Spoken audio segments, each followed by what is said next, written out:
Live update லைவ்ல சௌந்தர்யா சொல்கிறாங்க, சில பேர் வந்து என்னை டார்கெட் பண்ணிகிட்டே இருக்காங்க அப்படின்னு சொல்லி. அது என்ன அப்படின்னு சொல்லி பார்க்கலாம். இன்னொரு பக்கம் கண்டியன் வந்து அசிங்கப்பட்டிருக்கான்.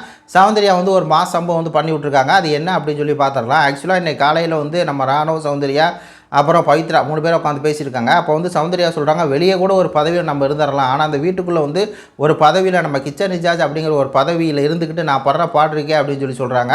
அதாவது இவங்களை பொறுத்தவரை எப்போயுமே நம்ம சீரியஸாக இருக்கணும் அப்படின்னு நினைக்கிறாங்க. நம்ம நார்மலாக இருந்தாலே நம்ம அந்த இடத்துக்கு வந்து தகுதி இல்லை அப்படிங்கிற மாதிரி அவங்க வந்து நினைக்கிறாங்க. நேற்றைக்கு வந்து அந்த என்னென்ன பொருள் வேணும் அப்படின்னு சொல்லி எடுக்க போனேன். அப்போ தீபக் வந்து என்னை எடுக்கவே விடலை. அவரே எல்லா ஜாமான் சொல்லிட்டே இருந்தார். என் கையை பிடிச்சி கூழ் கூழ் கூழ் அப்படின்ட்டே இருந்தார். கடைசி வரை என்னை வந்து எதுவுமே சொல்ல விடலை. அப்போ இந்த மாதிரி ஒரு எதுவுமே சொல்ல விடாமல் இருக்கிறதுக்காக நான் வந்து அவ்வளோ தூரம் முத்துக்குமரன் வந்து என்னை வேணாம், உனக்கு வந்து அனுபவம் இல்லை, இதுக்கு முன்னாடி நீ என்ன பண்ணியிருக்க, நீ வேணாம் அப்படின்னு சொன்னேன். அதெல்லாம் மீறி நான் அவ்வளோ தூரம் போராடி நான் வந்து நேற்றுக்கு போனேன். போய் வந்து ஒன்றும் பிரயோஜனம் இல்லை.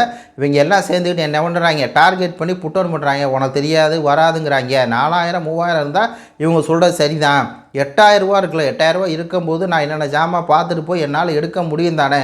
அதான் நேற்றுக்கு வந்து என்னென்ன ஜாமான், இவ்வளோ ஜாமான் வேணும், இந்த ஜாமான் அப்படின்னு சொல்லி எனக்கும் தீபக் மாதிரி சொல்ல தெரியும். ஆனால் என்னை சொல்ல விடாமல் இந்த முத்துக்குமரன், இந்த ஜாக்லின்னு இவங்க எல்லாம் சேர்ந்து என்னை வந்து புட்டவுன் பண்ணிட்டே இருக்காங்க. ஆனால் நான் விட போகிறதில்ல.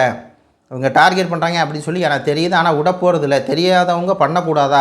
இதெல்லாம் அழகாக பண்ணிட்டு போயிடலாம், ஒன்றும் பெரிய விஷயமே இல்லை, சாதாரண விஷயம் தான். ஆனால் அது பெரிய விஷயம் மாதிரி இவங்க வந்து அதை பேசிக்கிட்டே இருக்காங்க. மச்சான், இந்த போராட்டமாகவே இருக்குது கிச்சன் இன்சார்ஜ் பதவி அப்படின்னு சொல்லி சௌந்தர்யா சொல்கிறாங்க. அது என்னமோ உண்மை தான். ஒரு கும்பல், ஒரு புள்ளி கும்பல் வந்து முத்துக்குமரன், ஜாக்லின்னு, மஞ்சூரி, தீபக்கனை 4 பேர் புள்ளி பண்ணுறாங்க. இல்லை தீபக் ஓரளவுக்கு இருந்தால் கூட அவரும் டாமினேட் வந்து பண்ணிக்கிட்டே இருக்காருங்கிறது தெரியுது. இந்த ஒரு சம்பவம் வந்து சௌந்தர்யா காலைல சொன்னாங்க. ரெண்டாவது இந்த படத்தை பாருங்கள்.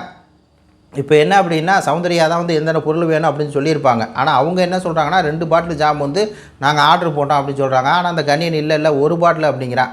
அசிங்கப்பட்டான் ஆட்டாக்காரன் அப்படிங்கிற மாதிரி தான் இருக்குது. ஏன்னா சௌந்தர்யா சொன்ன மாதிரி 2 பாட்டில் தான் என்ன அவங்க ஆர்டர் போட்டிருக்காங்க. இந்த படத்தை பாருங்கள். இந்த கண்ணியன் வந்து 1 பாட்டில்னா இல்லை, நான் தான் ஞாபகம் மறந்தியே இருக்காது, நான் வந்து அப்படியே எல்லாத்தையும் ஞாபகம் வச்சுருப்பேன்பா, ஆனால் கடைசியில் வரவும் கூட அப்படின்னு சொல்லி அசிங்கப்பட்டு விட்டான் கண்ணியன் அப்படிங்கிற மாதிரி இருக்குது. உங்கள் கருத்துக்களை சொல்லுங்கள். நன்றி, வணக்கம்.